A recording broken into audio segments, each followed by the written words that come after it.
दर्शकों को हार्दिक शुभकामनाएं। देश की आन बान शान आज लाल किले से लेकर पूरे देश में हर गली, हर चौक चौबारे की शान बने हुए हैं, जो सभी भारतीयों के लिए एक गौरव का पल है। वहीं प्रधानमंत्री मोदी के लिए भी इस बार के 15 अगस्त पर एक खास उपलब्धि जुड़ गई है। वो क्या है, जानने के लिए देखिए आज की हमारी खास रिपोर्ट। 15 अगस्त पर देश भर में जश्न का माहौल। लाल किले पर पीएम ने फहराया झंडा। पीएम मोदी ने 11वीं बार फहराया झंडा। ये दिन पीएम मोदी के लिए भी रहा खास। पूर्व पीएम मनमोहन सिंह से निकले आगे। स्वतंत्रता दिवस पर पीएम मोदी ने 11वीं बार तिरंगा फहराकर देश को संबोधित किया। Narendra Modi at the dais.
झंडा फहराने के मामले में पीएम मोदी पूर्व पीएम मनमोहन सिंह से आगे निकल गए हैं।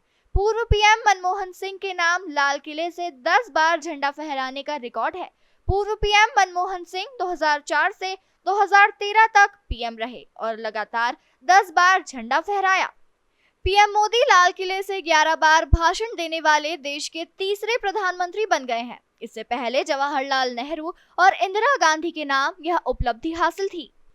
नरेंद्र मोदी ने 9 जून को प्रधानमंत्री पद की शपथ लेकर नेहरू के 3 कार्यकाल के रिकॉर्ड की बराबरी कर ली थी।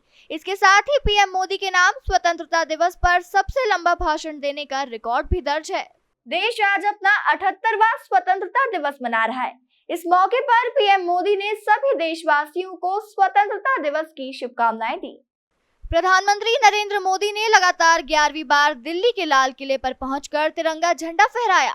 लाल किले की प्राचीर से उन्होंने लोगों का अभिनंदन किया। भारत माता की जय के साथ पीएम मोदी ने अपने संबोधन की शुरुआत की। भारत माता की, भारत माता की। मेरे प्यारे देशवासियों, मेरे परिवारजन, आज वो शुभ घड़ी है जब हम देश के लिए मर मिटने वाले, देश की आजादी के लिए अपना जीवन समर्पित करने वाले, आजीवन संघर्ष करने वाले, फांसी के तख्त पर चढ़कर के भारत मां की जय के नारे लगाने वाले अनगिनत आजादी के दीवानों को नमन करने का ये पर्व है। उनका पुण्य स्मरण करने का पर्व है। आजादी के दीवानों ने आज हमें आजादी के इस पर्व में स्वतंत्रता की सांस लेने के लिए सौभाग्य दिया है। यह देश उनका ऋणी है। ऐसे हर महापुरुष के प्रति हम अपना श्रद्धा भाव व्यक्त करते हैं। मेरे प्यारे देशवासियों, आज जो महानुभाव राष्ट्र रक्षा के लिए और राष्ट्र निर्माण के लिए पूरी लगन से, पूरी प्रतिबद्धता के साथ देश की रक्षा भी कर रहे हैं, देश को नई ऊंचाई पर ले जाने का प्रयास भी कर रहे हैं। चाहे वो हमारा किसान हो, हमारा जवान हो, हमारे नौजवानों का हौसला हो, हमारी माताओं बहनों का योगदान हो, दलित हो, पीड़ित हो, शोषित हो, वंचित हो, अभावों के बीच भी स्वतंत्रता के प्रति उसकी निष्ठा, लोकतंत्र के प्रति उसकी श्रद्धा, ये पूरे विश्व के लिए एक प्रेरक घटना है। मैं आज ऐसे सभी को आदरपूर्वक नमन करता हूं। प्यारे देशवासियों, इस वर्ष और पिछले कुछ वर्षों से प्राकृतिक आपदा के कारण हम सबकी चिंता बढ़ती चली जा रही है। प्राकृतिक आपदा में अनेक लोगों ने अपने परिवारजन खोए हैं, संपत्ति खोई है, राष्ट्र ने भी पारावार नुकसान भोगा है। मैं आज उन सब के प्रति अपनी संवेदना व्यक्त करता हूं और मैं उन्हें विश्वास दिलाता हूं कि यह देश इस संकट की घड़ी में उन सब के साथ खड़ा है। मेरे प्यारे देशवासियों, हम जरा आजादी के पहले के वो दिन याद करें। सैकड़ों साल की गुलामी, हर कालखंड संघर्ष का रहा। युवा हो, बुजुर्ग हो, किसान हो, महिला हो, आदिवासी हो, उन्होंने गुलामी के खिलाफ जंग लड़ते रहे, अविरत जंग लड़ते रहे। इतिहास गवाह है कि 1857 के स्वातंत्र संग्राम जिसको हम याद करते हैं, उसके पूर्व भी हमारे देश के कई आदिवासी क्षेत्र थे जहां आजादी का जंग लड़ा जाता था। साथियों, गुलामी का इतना लंबा कालखंड,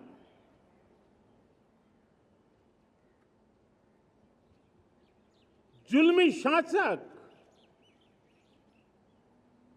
अपरंपार यातनाएं, सामान्य से सामान्य मानवीयों का विश्वास तोड़ने की हर तरकीब है। उसके बावजूद भी उस समय की जनसंख्या के हिसाब से करीब 40 करोड़ देशवासी आजादी के पूर्व 40 करोड़ देशवासियों ने वो जज्बा दिखाया, वो सामर्थ्य दिखाया, वो एक सपना लेकर के चले, एक संकल्प लेकर के चलते रहे, जूझते रहे। एक ही स्वर था, वंदे मातरम। एक ही सपना था, भारत की आजादी का। 40 करोड़ देशवासियों ने, और हमें गर्व है कि हमारी रगों में उन्हीं का खून है। वो हमारे पूर्वज थे। सिर्फ 40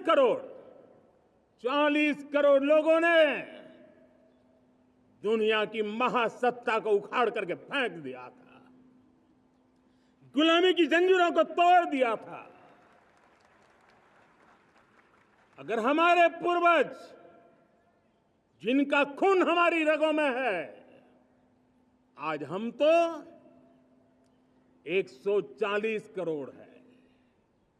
अगर 40 करोड़ गुलामी की बेड़ियों को तोड़ सकते हैं, अगर 40 करोड़ आजादी के सपने को पूर्ण कर सकते हैं, आजादी लेकर के रह सकते हैं, तो 140 करोड़ देश के मेरे नागरिक,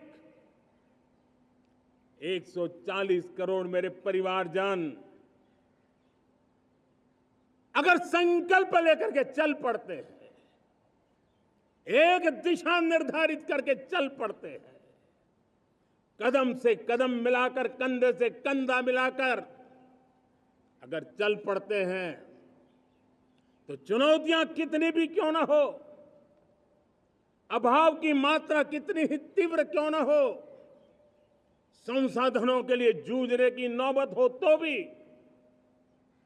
हर चुनौती को पार करते हुए हम समृद्ध भारत बना सकते हैं। हम 2047 विकसित भारत का लक्ष्य प्राप्त कर सकते हैं। अगर 40 करोड़ देशवासी अपने पुरुषार्थ से, अपने समर्पण से, अपने त्याग से, अपने बलिदान से आजादी दे सकते हैं, आजाद भारत बना सकते हैं, तो 140 करोड़ देशवासी उसी भाव से समृद्ध भारत भी बना सकते हैं। साथियों, वो एक समय था जब लोग देश के लिए मरने के लिए प्रतिबद्ध थे और आजादी मिली थी।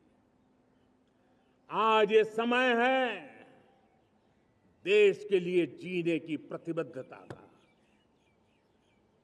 अगर देश के लिए मरने की प्रतिबद्धता आजादी दिला सकती है, तो देश के लिए जीने की प्रतिबद्धता समृद्ध भारत भी बना सकती है।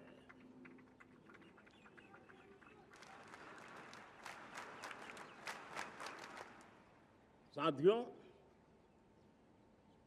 विकसित भारत 2047 इस सिर्फ भाषण के शब्द नहीं है, इसके पीछे कठोर परिश्रम चल रहा है। देश के कोटि कोटि जनों के सुझाव लिए जा रहे हैं और हमने देशवासियों से सुझाव मांगे और मुझे प्रसन्नता है कि मेरे देश के करोड़ों नागरिकों ने विकसित भारत 2047 के लिए अनगिनत सुझाव दिए हैं। हर देशवासी का सपना उसमें प्रतिबिंबित हो रहा है, हर देशवासी का संकल्प उसमें झलकता है। युवा हो, बुजुर्ग हो, गांव के लोग हो, शहर के लोग हो, किसान हो, कामदार हो, दलित हो, आदिवासी हो, पहाड़ों में रहने वाले लोग हो, जंगल में रहने वाले लोग हो, शहरों में रहने वाले लोग हैं, हर किसी ने 2047 में जब देश आजादी का 100 साल मनाएगा, तब तक विकसित भारत के लिए अनमोल सुझाव दिए हैं। और मैं जब इन सुझावों को देखता था, मेरा मन प्रसन्न हो रहा था। उन्होंने क्या लिखा? कुछ लोगों ने कहा कि दुनिया का स्किल कैपिटल बनाने का सुझाव हमारे सामने रखा। 2047 विकसित भारत के लिए कुछ लोगों ने भारत को मैन्युफैक्चरिंग का ग्लोबल हब बनाने का सुझाव दिया। कुछ लोगों ने भारत के हमारी यूनिवर्सिटीज ग्लोबल बने, इसके लिए सुझाव दिया। कुछ लोगों ने यह भी कहा कि क्या आजादी के इतने सालों के बाद हमारा मीडिया ग्लोबल नहीं होना चाहिए। कुछ लोगों ने यह भी कहा कि हमारा स्किल्ड युवा विश्व की पहली पसंद बनना चाहिए। कुछ लोगों ने सुझाव दिया भारत को जल्द से जल्द जीवन के हर क्षेत्र में आत्मनिर्भर बनना चाहिए। कई लोगों ने सुझाव दिया कि हमारे किसान जो मोटा अनाज पैदा करते हैं, जिसको हम श्री अन्न कहते हैं, उस सुपर फूड को दुनिया के हर डाइनिंग टेबल पर पहुंचाना है। हमें विश्व के पोषण को भी बल देना है और भारत के छोटे किसानों को भी मजबूती देनी है। कई लोगों ने सुझाव दिया कि देश में स्थानीय स्वराज की संस्थाओं से लेकर के अनेक इकाइयां हैं, उन सब में गवर्नेंस के रिफॉर्म की बहुत जरूरत है। कई लोगों ने लिखा कि न्याय के अंदर जो विलंब हो रहा है उसके प्रति चिंता जाहिर की और ये भी कहा कि हमारे देश में न्याय व्यवस्था में रिफॉर्म की बहुत बड़ी जरूरत है। कई लोगों ने लिखा कि कई ग्रीनफील्ड सिटीज बनाने की अब समय की मांग है। किसी ने बढ़ती हुई प्राकृतिक आपदाओं के बीच शासन प्रशासन में कैपेसिटी बिल्डिंग के लिए एक अभियान चलाने का सुझाव दिया। बहुत सारे लोगों ने यह सपना भी देखा है कि अंतरिक्ष में भारत का स्पेस स्टेशन जल्द से जल्द बनना चाहिए। किसी ने कहा भारत की जो पारंपरिक ट्रेडिशनल मेडिसिन है, हमारी औषधि है, दुनिया जब आज होलिस्टिक हेल्थ केयर की तरफ जा रही है तब हमें भारत की पारंपरिक औषधियां और वेलनेस हब के रूप में भारत को विकसित करना चाहिए। कोई कहते हैं कि अब देर नहीं होनी चाहिए, भारत जल्द से जल्द दुनिया की तीसरी सबसे बड़ी इकोनॉमी बनना चाहिए। साथियों, मैं इसलिए पढ़ रहा था कि मेरे देशवासियों ने सुझाव दिए, मेरे देश के सामान्य नागरिक ने ये सुझाव हमें दिए हैं।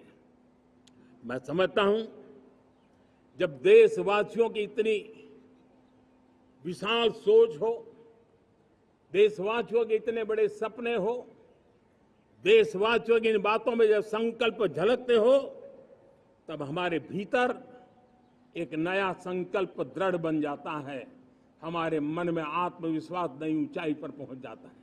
और साथियों, देशवासियों का ये भरोसा सिर्फ कोई इंटेलेक्चुअल डिबेट नहीं है, ये भरोसा अनुभव से निकला हुआ है। ये विश्वास लंबे कालखंड के परिश्रम की पैदावार है और इसलिए देश का सामान्य मानव याद करता है जब लाल किले से कहा जाता है कि हिंदुस्तान के 18,000 गांवों में समय सीमा में बिजली पहुंचाएंगे और वो काम हो जाता है, तब भरोसा मजबूत हो जाता है। जब ये तय होता है कि आजादी के इतने सालों के बाद भी 2.5 करोड़ परिवार ऐसे हैं जहां बिजली नहीं है, वो अंधेरे में जिंदगी गुजारते हैं, 2.5 करोड़ घरों में बिजली पहुंच जाती है, तब सामान्य मानवीय का भरोसा बढ़ जाता है। जब लाल किले से स्वच्छ भारत की बात कही जाए तब इस देश के अग्रिम हरोर पंक्ति में बैठे हुए लोग हो, गांव के लोग हो, गरीब बस्ती में रहने वाले लोग हो, छोटे छोटे बच्चे हो, हर परिवार के अंदर स्वच्छता का वातावरण बन जाए, स्वच्छता की चर्चा हो, स्वच्छता के संदर्भ में एक दूसरे को रोक टोकने का निरंतर प्रयास चलता रहे। मैं समझता हूं कि ये भारत के अंदर आई हुई नई चेतना का प्रतिबिंब है। जब देश के सामने लाल किले से कहा जाए कि आज हमारे परिवारों में 3 करोड़ परिवार ऐसे हैं जिनके घर में नल से जल मिलता है, आवश्यक है हमारे इन परिवारों को पीने का शुद्ध पानी पहुंचे। जल जीवन मिशन के तहत इतने कम समय में नए 12 करोड़ परिवारों को जल जीवन मिशन के तहत नल से जल पहुंच रहा है। आज 15 करोड़ परिवार इसके लाभार्थी बन चुके हैं। हमारे कौन लोग वंचित थे इन व्यवस्थाओं से, कौन पीछे रह गए थे? समाज के अग्रिम पंक्ति के लोग इसके लिए अभाव में नहीं जीते थे। मेरे दलित, मेरे पीड़ित, मेरे शोषित, मेरे आदिवासी भाई बहन, मेरे गरीब भाई बहन, मेरे झुग्गी झोपड़ी में जिंदगी गुजारने वाले लोग, वही तो इन चीजों के अभाव में जी रहे थे। हमने अनेक ऐसे प्राथमिक आवश्यकताओं की पूर्ति के लिए जो प्रयास किया और उसका परिणाम हमारे इन सारे समाज के बंधुओं को मिला है। हमने वोकल फॉर लोकल का मंत्र दिया। आज मुझे खुशी है कि वोकल फॉर लोकल ने अर्थतंत्र के लिए एक नया मंत्र बन गया है। हर डिस्ट्रिक्ट अपनी पैदावार के लिए गर्व करने लगा है। वन डिस्ट्रिक्ट वन प्रोडक्ट का माहौल बना है। अब वन डिस्ट्रिक्ट वन प्रोडक्ट को वन डिस्ट्रिक्ट का वन प्रोडक्ट एक्सपोर्ट कैसे हो, उस दिशा में हर जिले सोचने लगे हैं। रिन्यूएबल एनर्जी का संकल्प लिया था। G20 समूह के देशों ने जितना किया है उससे ज्यादा भारत ने किया है, और भारत ने ऊर्जा के क्षेत्र में आत्मनिर्भर बनने के लिए, ग्लोबल वार्मिंग की चिंताओं से मुक्ति पाने के लिए हमने काम किया है। साथियों, देश गर्व करता है आज जब फिनटेक की सफलता को लेकर पूरा विश्व भारत से कुछ सीखना समझना चाहता है, तब हमारा गर्व और बढ़ जाता है। साथियों, हम कैसे भूल सकते हैं कोरोना के वो संकट काल।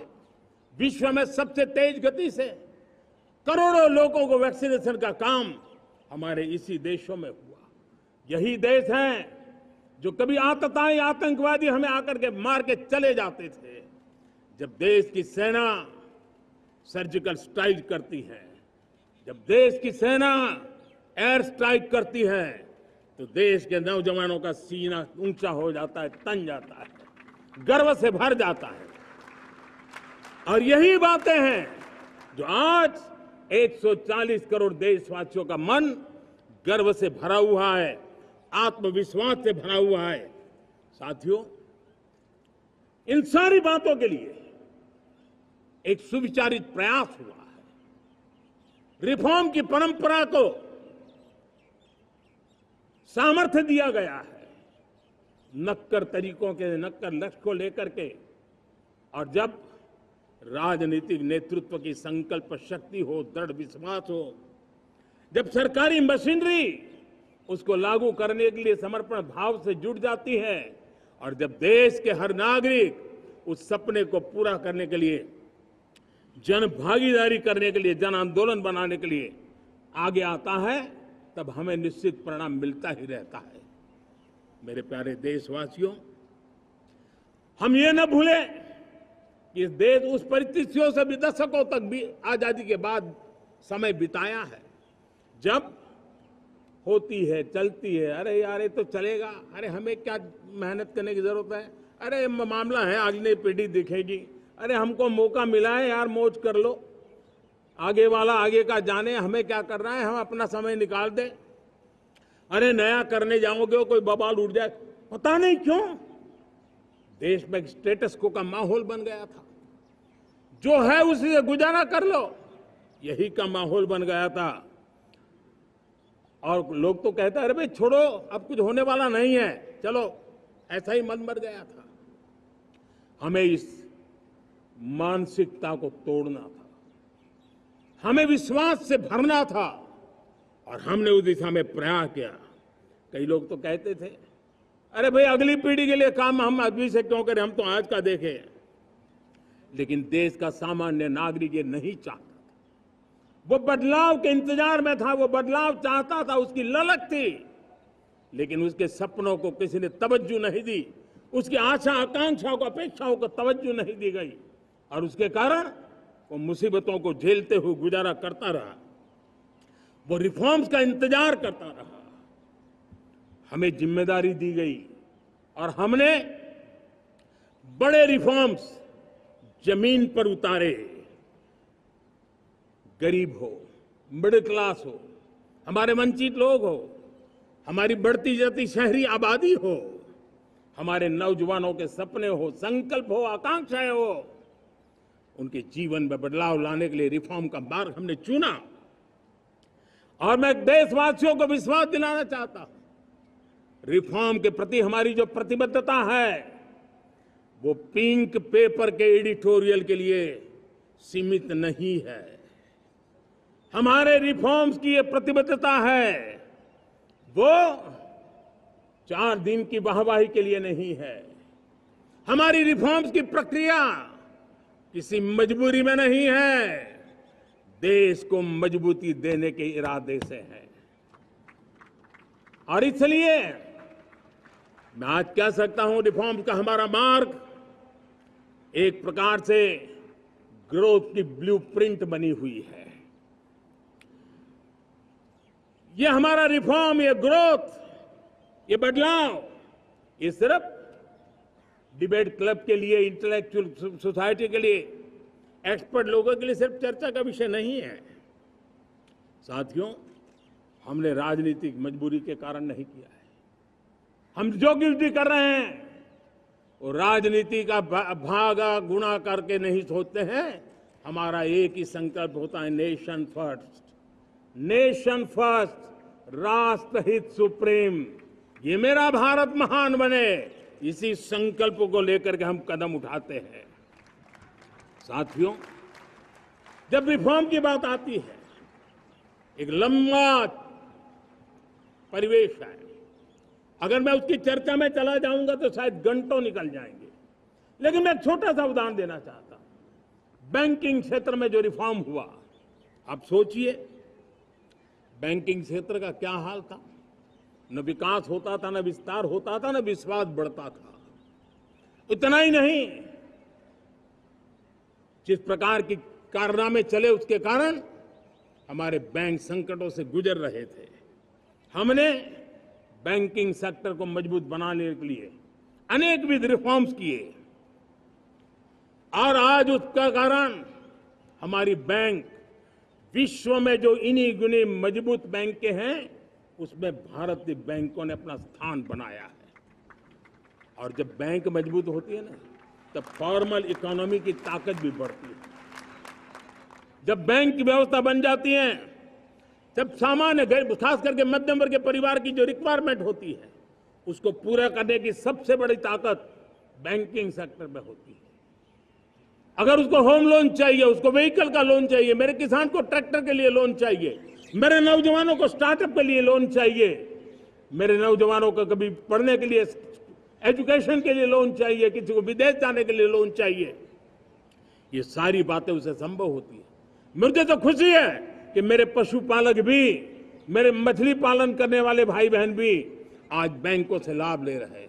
मुझे खुशी है मेरे रेहड़ी पटरी वाले लाखों भाई बहन आज बैंक से साथ जुड़ करके अपनी नई ऊंचाइयों को प्राप्त कर रहे हैं और विकास की दिशा में वो भागीदार बन रहे हैं। हमारे एमएसएमई, हमारे लघु उद्योग के लिए तो बैंक एक सबसे बड़ी सहायक होती है।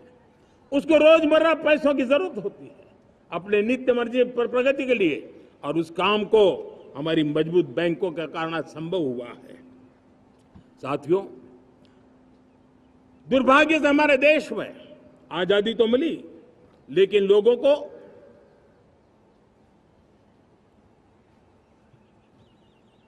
एक प्रकार से माई बाप कल्चर से गुजरना पड़ा।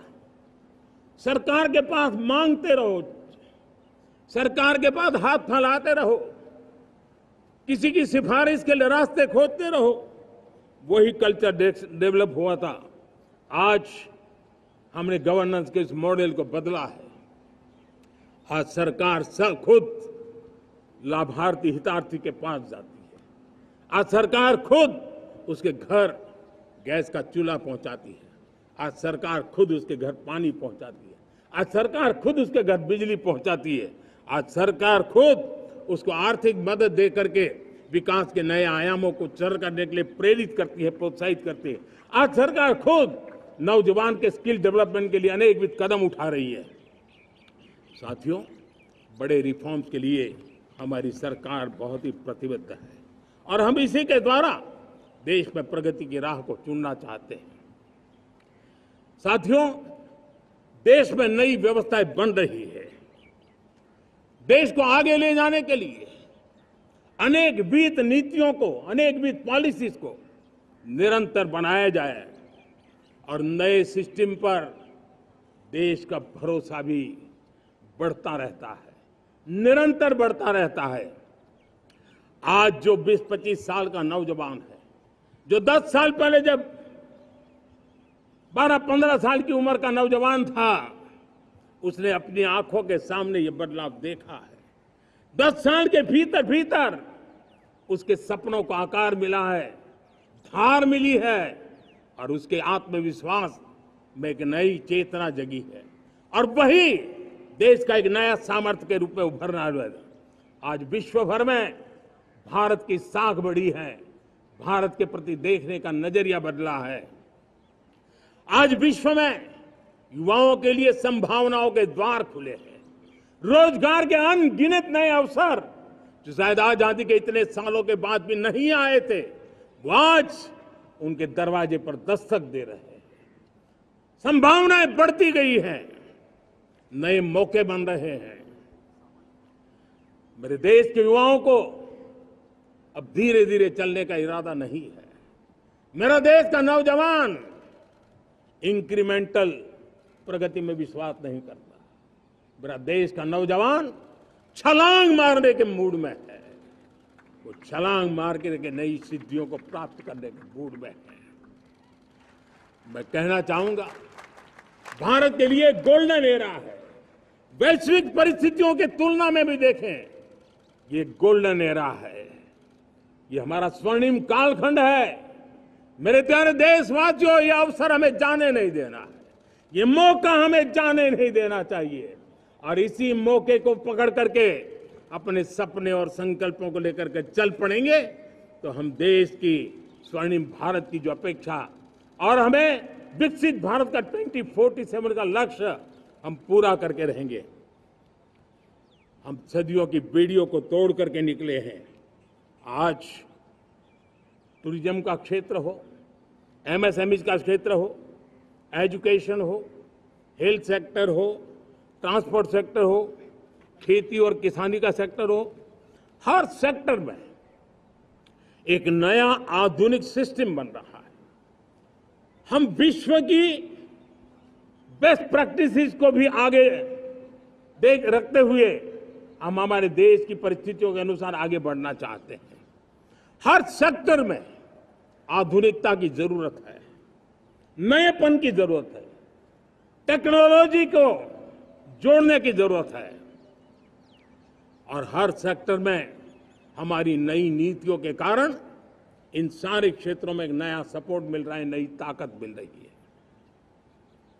हमारे सारे अवरोध हटे, हमारी बंदी से दूर हो, हम पूरे सामर्थ्य के साथ चल पड़े, खिल उठे, सपनों को पा करके रहे, सिद्धि को हम अपने निकट देखें, हम आत्मसात करें, उस दिशा में हम चलना है। अब आप देखिए कितना बड़ा बदलाव हो रहा है। मैं एकदम जमीनी स्तर की बात करूं, विमेन सेल्फ हेल्प ग्रुप आज 10 साल में हमारे 10 करोड़ बहनें विमेन सेल्फ हेल्प ग्रुप में जुड़ी है। 10 करोड़ नई बहनें। हमें गर्व हो रहा है कि हमारे सामान्य परिवार की, गांव की 10 करोड़ महिलाएं आर्थिक रूप से आत्मनिर्भर बन रही हैं। और जब महिला आर्थिक रूप से आत्मनिर्भर बनती हैं, तब परिवार की निर्णय प्रक्रिया की हिस्सेदार बनती हैं, एक बहुत बड़ी सामाजिक परिवर्तन की गारंटी लेकर के आती है। मुझे गर्व है इस बात पर, लेकिन साथ साथ मुझे गर्व इस बात का भी है कि हमारे सीईओ आज दुनिया भर के अंदर अपनी धाक जमा रहे हैं। भारत के हमारे सीईओ विश्व भर में अपनी धाक जमा रहे हैं।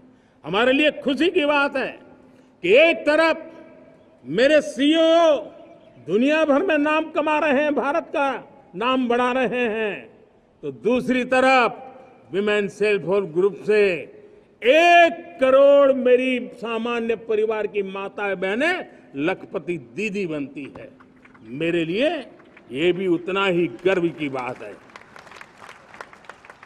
अब हमने सेल्फ हेल्प ग्रुप को 10 लाख रुपए से 20 लाख रुपए देने का निर्णय किया है। अब तक 9 लाख करोड़ रुपए बैंकों के माध्यम से हमारे इन विमेन सेल्फ हेल्प ग्रुप को मिले हैं और जिसकी मदद से वो अपने अनेकविध कामों को बढ़ावा रहे हैं। मेरे साथियों, मेरे नौजवान इस तरफ ध्यान दें। स्पेस सेक्टर एक फ्यूचर है हमारे साथ जुड़ा हुआ। एक महत्वपूर्ण पहलू है, हम उस पर भी बल दे रहे हैं। हमने स्पेस सेक्टर में बहुत रिफॉर्म किए हैं। जिन बंधनों में हमने स्पेस सेक्टर को बांध के रखा था, उसे हमने खोल दिया है। आज सैकड़ों स्टार्टअप्स स्पेस के सेक्टर में आ रहे हैं। वाइब्रेंट बनता जाता हमारा स्पेस सेक्टर भारत को एक शक्तिशाली राष्ट्र बनाने का एक महत्वपूर्ण अंग है और हम इसको दूर की सोच के साथ मजबूती दे रहे हैं। आज private satellite, private rocket launch हो रहे हैं। ये गर्व की बात है। आज मैं कह सकता हूं, जब नीति सही होती है, नियत सही होती है और पूर्ण समर्पण से राष्ट्र का कल्याण यही मंत्र होता है, तो निश्चित परिणाम हम प्राप्त करके रहते हैं। मेरे प्यारे देशवासियों, आज देश में नए अवसर बने, तब मैं कह सकता हूं दो चीजें और हुई जिसने विकास को एक गति दी है, विकास को एक नई छलांग दी है। और ये है, पहला है आधुनिक इंफ्रास्ट्रक्चर का निर्माण। हमने इंफ्रास्ट्रक्चर को आधुनिक बनाने की दिशा में बहुत बड़े कदम उठाए हैं। और दूसरी तरफ सामान्य मानवीय के जीवन में जो बाधाएं हैं, ईज ऑफ लिविंग का हमारा जो सपना है, उस पर भी हमने उतना ही बल दिया है। पिछले एक दशक में अभूतपूर्व इंफ्रास्ट्रक्चर का विकास हुआ है।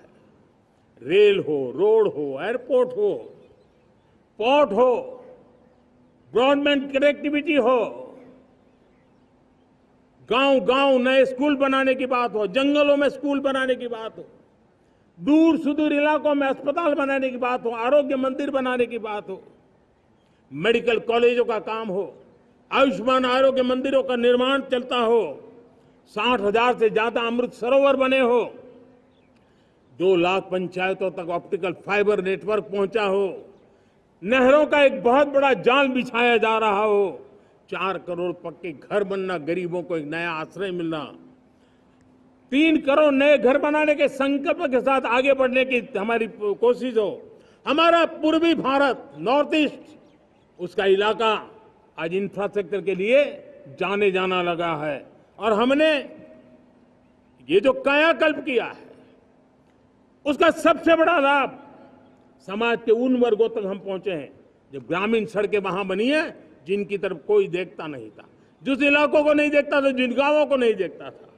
दलित हो, पीड़ित हो, शोषित हो, वंचित हो, पिछड़े हो, आदिवासी हो, जंगल में रहने वाले हो, दूर सुदूर पहाड़ों में रहने वाले हो, सीमावर्ती स्थान पर रहने वाले हो, हमने उनकी आवश्यकता की पूर्ति की है। हमारे मछुआरे भाई बहनों की आवश्यकताओं को पूरा करना, हमारे पशुपालकों के जीवन को बदलना, एक प्रकार से सर्वांगीण विकास का प्रयास हमारी नीतियों में रहा, हमारी नीयत में रहा है, हमारे रिफॉर्म में रहा है, हमारे कार्यक्रमों में रहा है, हमारी कार्यशैली में रहा है। और उस सबसे बड़ा लाभ मेरे युवाओं को होता है। उनको नए नए अवसर मिलते हैं, नए नए क्षेत्र में कदम रखने का उसके लिए संभावनाएं बन जाती है। और वही तो सबसे ज्यादा रोजगार दे रहा है। और सबसे ज्यादा रोजगार प्राप्त करने का अवसर इन्हीं समय में उनको मिला है। हमारा जो मध्यम वर्गीय परिवार है, मध्यम वर्गीय परिवार को क्वालिटी ऑफ लाइफ, वो स्वाभाविक उसकी अपेक्षा रहती है। वो देश के लिए बहुत देता है, तो देश का भी दायित्व है कि उसकी जो क्वालिटी ऑफ लाइफ पे जो उसकी अपेक्षाएं हैं, सरकार की कठिनाइयों से मुक्ति की उसकी जो अपेक्षाएं हैं, उसको पूर्ण करने के लिए हम निरंतर प्रयास करते हैं। और मैंने तो सपना देखा है कि 2047 जब विकसित भारत का सपना होगा, तो उसकी एक इकाई ये भी होगी कि सामान्य मानव के जीवन में सरकार की दखलें कम हो, जहां सरकार की जरूरत हो वहां अभाव न हो, और जहां सरकार की बेकारण प्रभाव भी न हो, इस प्रकार की व्यवस्था पर हम प्रतिबद्ध हैं। मेरे प्यारे देशवासियों, हम छोटी छोटी जरूरतों पर भी ध्यान देते हैं, हम छोटी छोटी आवश्यकताओं पर ध्यान देते हैं और उसको लेकर हम चलते हैं। चाहे हमारे गरीब का घर का चूल्हा जलता रहे, गरीब की मां को कभी आंसू पी करके सोना न पड़े, और इसके लिए मुफ्त इलाज की योजना हमारी चल रही है। बिजली, पानी, गैस अब सैचुरेशन के मूड पर है, और जब हम सैचुरेशन की बात करते हैं वो 100% होता है। जब सैचुरेशन होता है तो उसको जातिवाद का रंग नहीं लगता है। जब सैचुरेशन होता है तो उसमें पांथिकता का रंग नहीं लगता है। जब सैचुरेशन का मंत्र होता है तब सच्चे अर्थ में सबका साथ सबका विकास का मंत्र साकार होता है। लोगों के जीवन में सरकार की दखल कम हो, उस दिशा में हमने हजारों कंप्लायंसेस के लिए सरकार सामान्य मानवी पर बोझ डालती थी, उन सारे कंप्लायंसेस को दूर किया। हमने देशवासियों के लिए 1,500 से ज्यादा कानूनों को खत्म कर दिया ताकि कानूनों की जंजाल के अंदर देशवासियों को फंसना न पड़े। हमने छोटी छोटी गलतियों के कारण ऐसे कानून बने थे उनको जेल में अंदर धकेल दिया जाए। हमने उन छोटे छोटे कारणों से जेल जाने के जो परंपराएं थी उन सारे कानूनों को नष्ट कर दिया और उसको कानूनों को जेल भेजने के प्रावधान को व्यवस्था से बाहर कर दिया है। आज हमने जो आजादी की विरासत के गर्व की बात हम जो करते हैं, सदियों से हमारे पास जो क्रिमिनल लॉ थे, आज हमने उसको नए क्रिमिनल लॉ जिसको हमने न्याय संहिता के रूप में और जिसके मूल में दंड नहीं और नागरिक को न्याय, इस भाव को हमने प्रबल बनाया है। ईज ऑफ लिविंग बनाने के लिए देशव्यापी मिशन में काम करे। हर लेवल पर मैं सरकार के प्रतिनिधियों का आह्वान करता हूं। मैं जनप्रतिनिधि, वो किसी भी दल के क्यों ना हो, किसी भी राज्य के क्यों ना हो, सबसे आग्रह करता हूं कि हमने एक मिशन मोड में ईज ऑफ लिविंग के लिए कदम उठाने चाहिए। मैं हमारे युवाओं को, प्रोफेशनल्स को, सबको मैं कहना चाहता हूं, आप अपने स्थान पर जहां पर आपको छोटी छोटी दिक्कतें होती है, आप उसके सॉल्यूशन को लेकर के सरकार को चिट्ठी लिखते रहिए। सरकार को बताइए कि बिना कारण की कठिनाइयां है उसको दूर करने से कोई नुकसान नहीं है। मैं पक्का मानता हूं आज सरकारें संवेदनशील है। हर सरकार, स्थानीय स्वराज्य की संस्था होगी या राज्य सरकार होगी या केंद्र सरकार होगी, उसको तवज्जो देगी। गवर्नेंस में रिफॉर्म्स, ये हमें विकसित भारत 2047 के सपने के लिए हमने उसको जोर लगा करके आगे बढ़ाना होगा ताकि सामान्य मानवी के जीवन में अवकाश ही अवकाश पैदा हो, रुकावटें खत्म होती चली जाए। नागरिकों का डिग्निटी ऑफ सिटीजन, नागरिकों के जीवन में सम्मान मिले। डिलीवरी के संबंध में कभी किसी को ये कहने की मोहब्बत ना आया कि ये तो मेरा हक था कि मुझे मिला नहीं, उसको खोजना न पड़े। सरकार के गवर्नेंस में डिलीवरी सिस्टम को और मजबूती चाहिए। आप देखिए, देश में जब हम रिफॉर्म की बात करते हैं, आज देश में करीब 3 लाख संस्थाएं काम कर रही है, चाहे पंचायत हो, नगर पंचायत हो, नगर पालिका हो, महानगर पालिका हो, यूटी हो, स्टेट हो, डिस्ट्रिक्ट हो, केंद्र, छोटी मोटी 3 लाख करीब इकाइयां हैं। अगर ये हमारे 3 लाख इकाइयों को मैं आज आह्वान करता हूं कि अगर आप साल में अपने स्तर पर जिन चीजों की जरूरत है सामान्य मानवी के लिए 2 रिफॉर्म करें। ज्यादा नहीं कह रहा हूं मेरे साथियों, एक पंचायत हो, एक राज्य सरकार हो, कोई विभाग हो, सिर्फ 1 साल में 2 रिफॉर्म और उसको जमीन पर उतारें। आप देखिए, हम देखते ही देखते 1 साल में करीब 25-30 लाख रिफॉर्म कर सकते हैं। जब 25-30 लाख रिफॉर्म हो जाए तब सामान्य मानवी का विश्वास कितना बढ़ जाएगा, उसकी शक्ति राष्ट्र को नई ऊंचाई पर ले जाने में कितनी काम आएगी। और इसलिए हम अपने स्तर पर होती है चलती से मुक्ति पाकर के बदलावों के लिए आगे आए, हिम्मत के साथ आगे आए। और सामान्य मानवी की जरूरत, छोटी छोटी जरूरत होती है, पंचायत लेवल पर भी वो मुसीबतें झेल रहा है, उन मुसीबतों से हम मुक्ति दिलाएं तो मुझे पक्का विश्वास है कि हम सपनों को पार कर सकते हैं। मेरे प्यारे देशवासियों, आज देश आकांक्षाओं से भरा हुआ है। हमारे देश का नौजवान नई सिद्धियों को चूमना चाहता है, नए नए शिखरों पर वो कदम रखना चाहता है। और इसलिए हमारी कोशिश है हर सेक्टर में कार्य को हम गति दें, तेज गति दें और उसके द्वारा पहले हम हर सेक्टर में नए अवसर पैदा करें। दूसरा, ये बदलती हुई व्यवस्थाओं के लिए जो सपोर्टिव इंफ्रास्ट्रक्चर चाहिए, उन इंफ्रास्ट्रक्चर पर हम बदलाव के मजबूती देने की दिशा में काम करें। और तीसरी बात है, नागरिकों की मूलभूत सुविधाओं के विषय में हम प्राथमिकता दें, उसको बल दें। इन तीनों भारत में एक एस्पिरेशनल सोसाइटी का निर्माण किया है और उसके परिणाम स्वरूप आज समाज खुद एक विश्वास से भरा हुआ है। हमारे देशवासियों की आकांक्षा है, उनके एस्पिरेशंस, हमारे नौजवानों की ऊर्जा हमारे देश के सामर्थ्य के साथ जोड़ करके हम आगे बढ़ने की एक ललक लेकर के चल रहे हैं। मुझे विश्वास है रोजगार और स्वरोजगार नए रिकॉर्ड के अवसर पर हम काम किया है।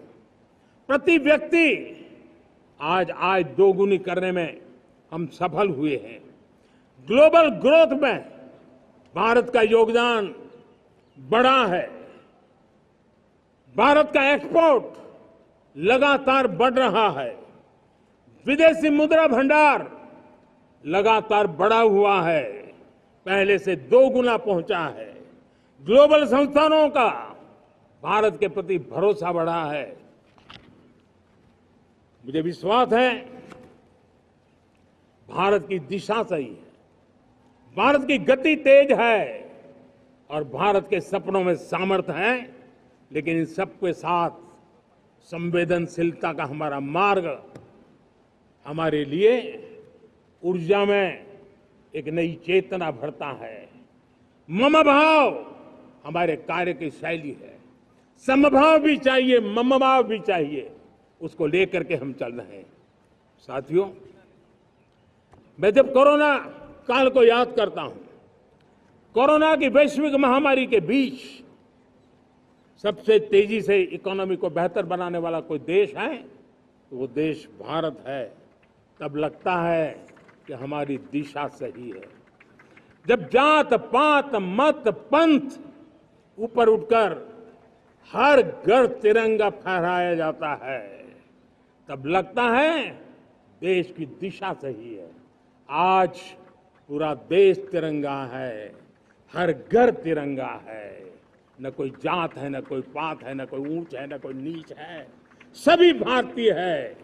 यही तो हमारी दिशा की ताकत है। जब हम 25 करोड़ लोगों को गरीबी से बाहर निकालते हैं, तब हमारा विश्वास पक्का हो जाता है कि हमने गति को बराबर मेंटेन किया है और सपनों को साकार करना दूर नहीं है। जब 100 से अधिक आकांक्षी जिले अपने राज्य के अच्छे जिलों की स्पर्धा कर रहे हैं, बराबरी करने लगे हैं, तो हमें लगता है कि हमारी दिशा और गति दोनों सामर्थ्यवान है।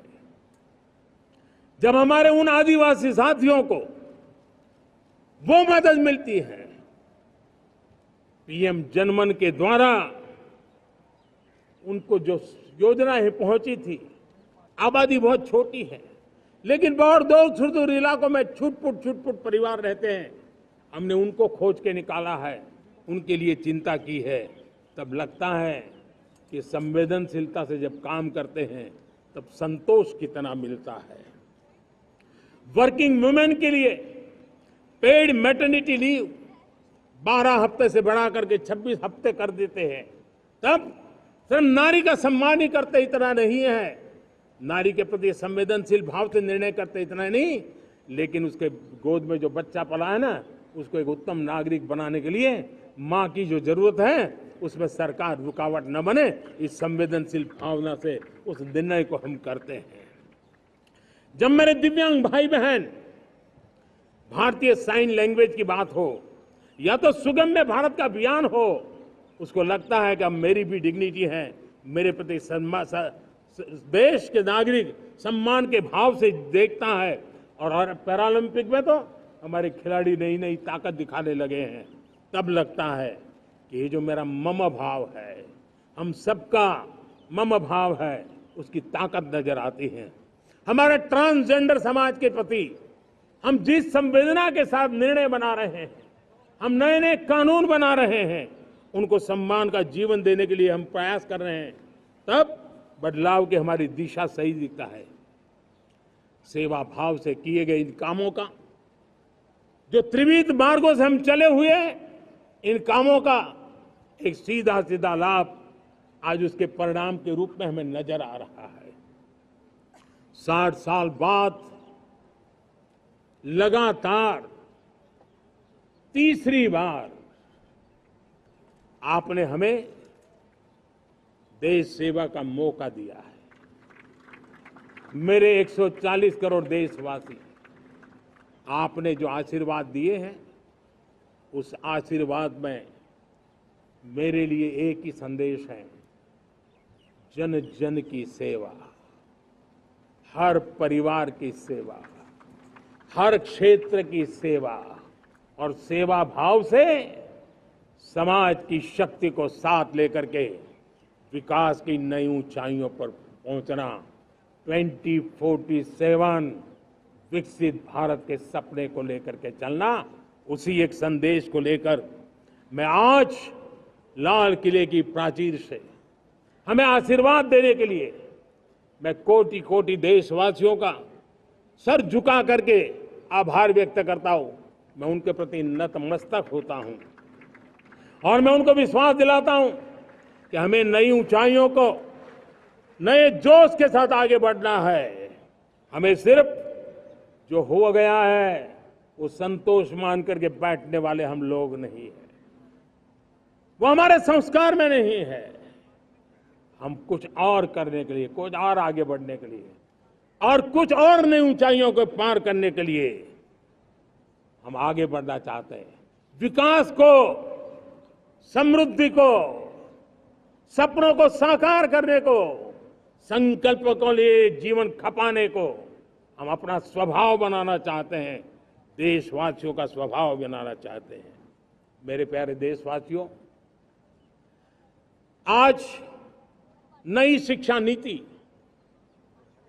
बहुत एक मात्रा में कई राज्यों ने उसको अच्छा इनिशिएटिव लिए हैं और उसके कारण आज एक 21वीं सदी के अनुरूप हमारी शिक्षा व्यवस्था को जो हम बल देना चाहते हैं और विकसित भारत के सपने के लिए जिस प्रकार से मानव समूह तैयार करना चाहते हैं, नई शिक्षा नीति बहुत बड़ी भूमिका अदा। मैं नहीं चाहता हूं कि मेरे देश के नौजवानों को अब विदेशों में पढ़ने के लिए मजबूर होना पड़े। मध्यम वर्गीय परिवार के लाखों करोड़ों रुपया बच्चों को विदेश पढ़ने के लिए भेजने में खर्च हो जाए। हम यहां ऐसी शिक्षा व्यवस्था का विकसित करना चाहते हैं कि मेरे देश के नौजवानों को विदेश जाना न पड़े, मेरे मध्यम वर्गीय परिवारों को लाखों करोड़ रुपया खर्च करना न पड़े। इतना ही नहीं, ऐसे संस्थान निर्माण हो ताकि विदेशों से लोग भारत के अंदर उनका मुंह मोड़े। अभी अभी हमने बिहार का हमारा गौरवप्रद इतिहास रहा है, नालंदा यूनिवर्सिटी का पुनर्निर्माण किया है। फिर से एक बार नालंदा यूनिवर्सिटी काम करना शुरू कर दिया है, लेकिन हमें शिक्षा के क्षेत्र में फिर से एक बार सदियों पुराने उस नालंदा स्पिरिट को जगाना होगा, उस नालंदा स्पिरिट को जीना होगा, उस नालंदा स्पिरिट को लेकर के बड़े विश्वास के साथ विश्व की ज्ञान की परंपराओं को नई चेतना देने का काम हमें करना होगा। मुझे पक्का विश्वास है कि नई शिक्षा नीति ने मातृभाषा पर बल दिया है। मैं राज्य सरकारों से कहूंगा, मैं देश की सभी संस्थानों से कहूंगा कि भाषा के कारण हमारे देश की टैलेंट को रुकावट नहीं आनी चाहिए, भाषा अवरुद्ध नहीं होनी चाहिए। मातृभाषा का सामर्थ्य हमारे देश के छोटे छोटे गरीब से गरीब मां के बेटे को भी सपने पूरा करने का ताकत देता है। और इसलिए हमने हमारी मातृभाषा में पढ़ाई, जीवन में मातृभाषा का स्थान, परिवार में मातृभाषा का स्थान, उसकी ओर हमें बल देना होगा। मेरे प्यारे देशवासियों, जिस प्रकार से आज विश्व का बदलाव नजर आ रहा है और तब जाकर के स्किल का महत्व बहुत बढ़ गया है और हम स्किल को और नई एक ताकत देना चाहते हैं। हम इंडस्ट्री 4.0 को ध्यान में रख करके हम स्किल डेवलपमेंट चाहते हैं। हम जीवन के हर क्षेत्र में, हम एग्रीकल्चर सेक्टर में भी कैपेसिटी बिल्डिंग करने के लिए स्किल डेवलपमेंट चाहते हैं। हम तो हमारा सफाई का क्षेत्र हो उसमें भी एक नए स्किल डेवलपमेंट की ओर बल देना चाहते हैं और हम स्किल इंडिया प्रोग्राम को बहुत व्यापक रूप से इस बार लेकर के आए हैं। बजट में भी इसका बहुत बड़ा, इस बजट में इंटर्नशिप को भी हमने बल दिया है ताकि हमारे नौजवानों को एक एक्सपीरियंस मिले, उनकी कैपेसिटी बिल्डिंग हो और बाजार में उनका ताकत दिखाई दे। उस प्रकार से मैं स्किल युवाओं को तैयार करना चाहता हूं और इसलिए कई बार, और दोस्तों आज विश्व की परिस्थिति को देखते हुए मैं साफ साफ देख रहा हूं कि भारत का स्किल्ड मैन पावर जो है, हमारा स्किलफुल जो नौजवान है, वो ग्लोबल जॉब मार्केट में अपनी दमक बनाए। हम उस सपने को लेकर के आगे चल रहे हैं। साथियों, विश्व जिस तेजी से बदल रहा है, जीवन के हर क्षेत्र में साइंस और टेक्नोलॉजी का महत्व बढ़ता चला जाने वाला है। हमें साइंस को बहुत बढ़ देने की आवश्यकता है और मैंने देखा चंद्रयान की सफलता के बाद हमारे स्कूल कॉलेज के अंदर साइंस और टेक्नोलॉजी के प्रति एक नई रुचि का वातावरण बना है, नई दिलचस्पी बढ़ी है। तब हमारे शिक्षा संस्थानों ने ये जो मनोभाव बना है उसको नर्चर करने के लिए आगे आना होगा। भारत सरकार ने भी रिसर्च के लिए सपोर्ट बढ़ा दिया है। हमने ज्यादा से ज्यादा चेयर स्थापित किए हैं।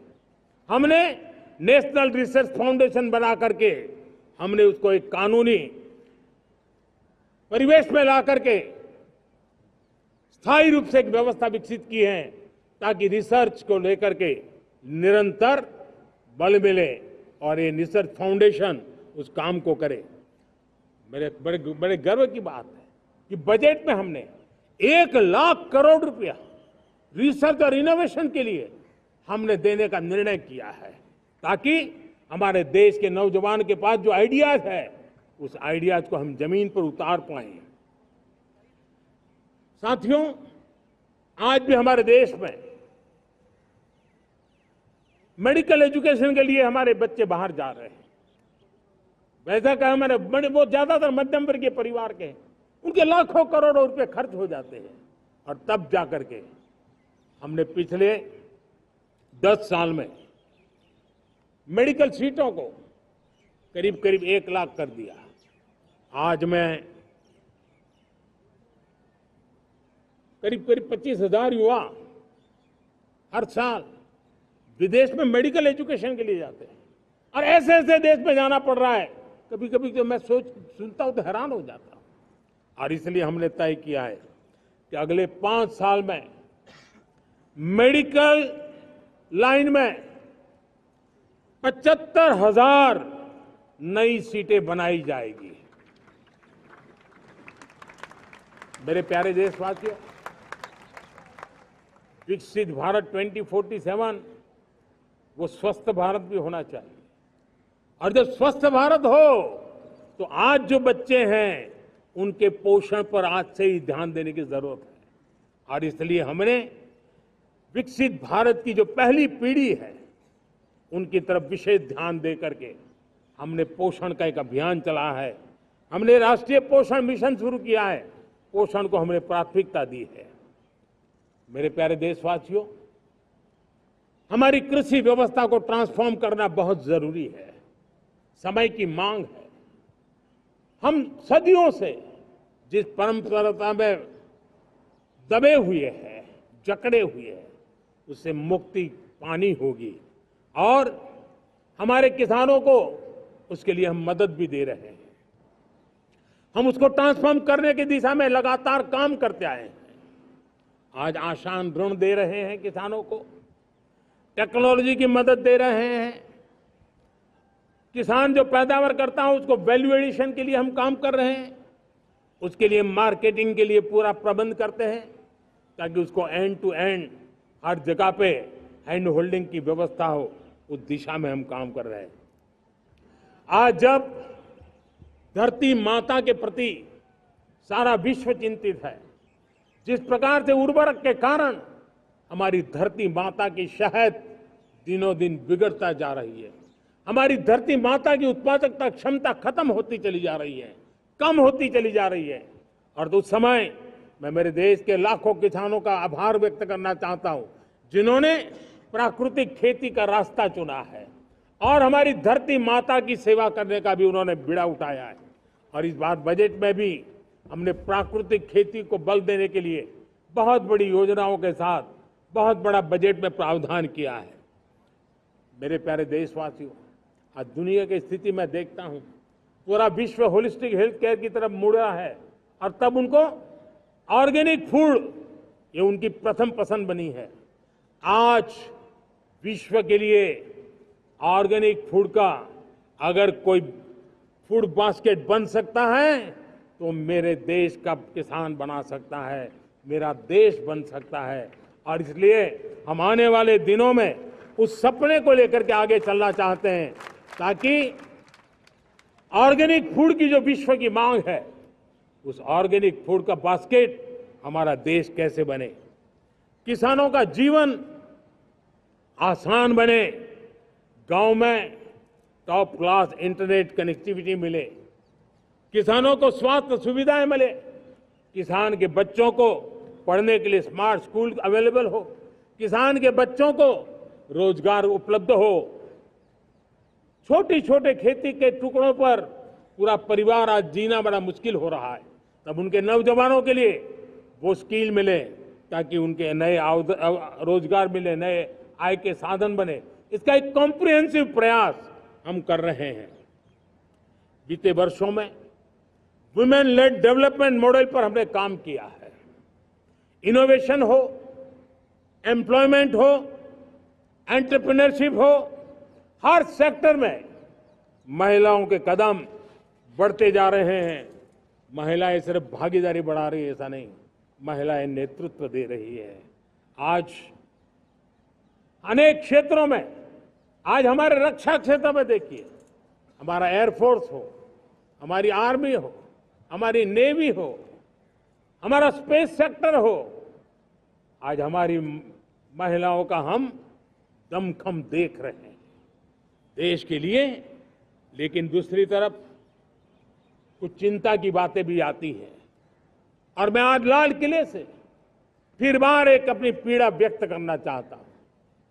एक समाज के नाते हमें गंभीरता से सोचना होगा कि हमारी माताओं, बहनों, बेटियों के प्रति जो अत्याचार हो रहे हैं, उसके प्रति देश का आक्रोश है, जन सामान्य का आक्रोश है। इस आक्रोश को मैं महसूस कर रहा हूं। इसको देश को, समाज को, हमारी राज्य सरकारों को गंभीरता से लेना होगा। महिलाओं के विरुद्ध अपराधों की जल्द से जल्द जांच हो, राक्षसी कृत्य करने वालों को जल्द से जल्द कड़ी सजा हो, वो समाज में विश्वास पैदा करने के लिए जरूरी है।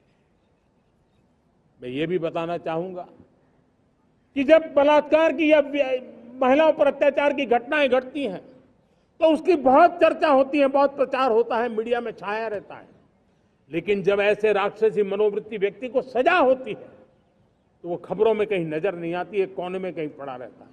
अब समय की मांग है कि जिनको सजा होती है उसकी व्यापक चर्चा हो, ताकि ऐसा पाप करने वालों को भी डर पैदा हो कि ये पाप करने की हालत ये होती है कि फांसी पर लटकना पड़ता है। और मुझे लगता है कि ये डर पैदा करना बहुत जरूरी है।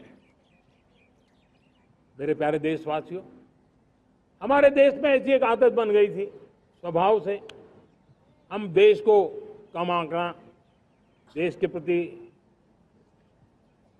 गौरव के भाव का अभाव होना, ये पता नहीं क्यों हमारे जहन में घुस गया था। और हम तो कभी कभी तो लेट आए तो कहते थे इंडियन टाइम, शर्म के साथ हम बोल देते थे। देश को इन चीजों से हमने बाहर लाने में सफलता पाई है। किसी जमाने में कहा जाता था अरे खिलौने भी बाहर से आते थे, वो दिन देखे हमने। आज मैं गर्व से कह सकता हूं कि मेरे देश के खिलौने दुनिया के बाजार में अपनी धमक लेकर के पहुंच रहे हैं। खिलौने हमारे एक्सपोर्ट होने शुरू हुए। तो एक जमाना था हम मोबाइल फोन इंपोर्ट करते थे, आज मोबाइल फोन का मैन्युफैक्चरिंग का इकोसिस्टम बना है, एक बहुत बड़ा हब बना है, और आज हम मोबाइल फोन दुनिया में एक्सपोर्ट करने लगे हैं। ये भारत की ताकत है।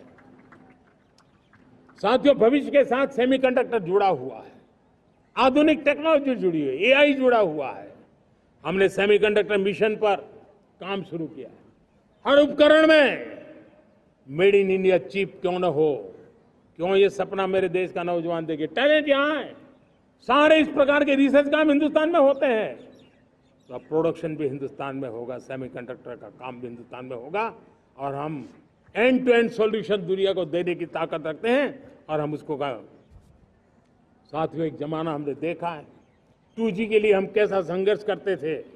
आज हर उपकरण में हम देख रहे हैं हम तेजी से आगे बढ़े, और 5G जिस तेजी से पूरे देश में रोल आउट हुआ, हिंदुस्तान के करीब करीब सभी क्षेत्रों में 5G पहुंच गया। वो विश्व में तेज गति से 5G पहुंचाने में हम आगे रहे। और देश साथियों, मैंने कहा हम रुकने वाले नहीं हैं। 5G पे रुक जाना हमें मंजूर नहीं है। हम 6G पर अभी से मिशन मोड में काम कर रहे हैं, और विश्व में हम उसमें भी अपनी धमक जमाएंगे, ये मैं विश्वास से कहता हूं। मेरे प्यारे साथियों, डिफेंस सेक्टर हमारी आदत हो गई थी। डिफेंस बजट कितना ही क्यों न हो, लेकिन कभी को सोचता नहीं था कि डिफेंस बजट बढ़ा तो जाता कहां है। डिफेंस बजट विदेशों से खरीदी में चला जाता था। अब हम चाहते हैं हम आत्मनिर्भर बने, और मैं हमारी डिफेंस फोर्सेस का हृदय से धन्यवाद करता हूं। उन्होंने हजारों ऐसी चीजें लिस्ट कर दी है। उन्होंने तय किया है कि हम विदेश से नहीं लाएंगे। राष्ट्र के लिए जीना क्या कहते हैं, ये हमारे सेना के जवानों ने दिखाया है, और उसके कारण डिफेंस के सेक्टर में हम आत्मनिर्भर होते चले जा रहे हैं। आज डिफेंस मैन्युफैक्चरिंग में भारत की पहचान बनी है, और मैं आज खुशी से कह सकता हूं कि जो देश कभी डिफेंस की हर छोटी मोटी चीज बाहर से लाता था, आज धीरे धीरे दुनिया के कई देशों में हम जो डिफेंस के इक्विपमेंट मैन्युफैक्चर कर रहे हैं वो हम एक्सपोर्ट करने लगे हैं। दुनिया में डिफेंस हब, मैन्युफैक्चरिंग हब के रूप में हम धीरे धीरे उभर रहे हैं।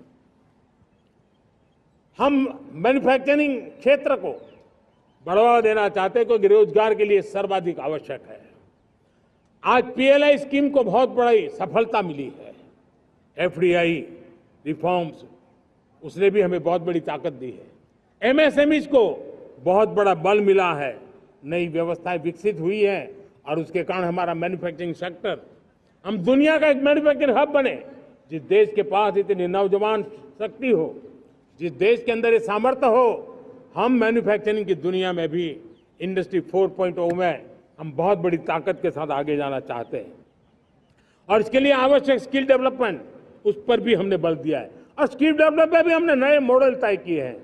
हमने जन भागीदारी को जोड़ा है, ताकि तुरंत रिक्वायरमेंट के अनुसार स्किल डेवलपमेंट हम कर सके।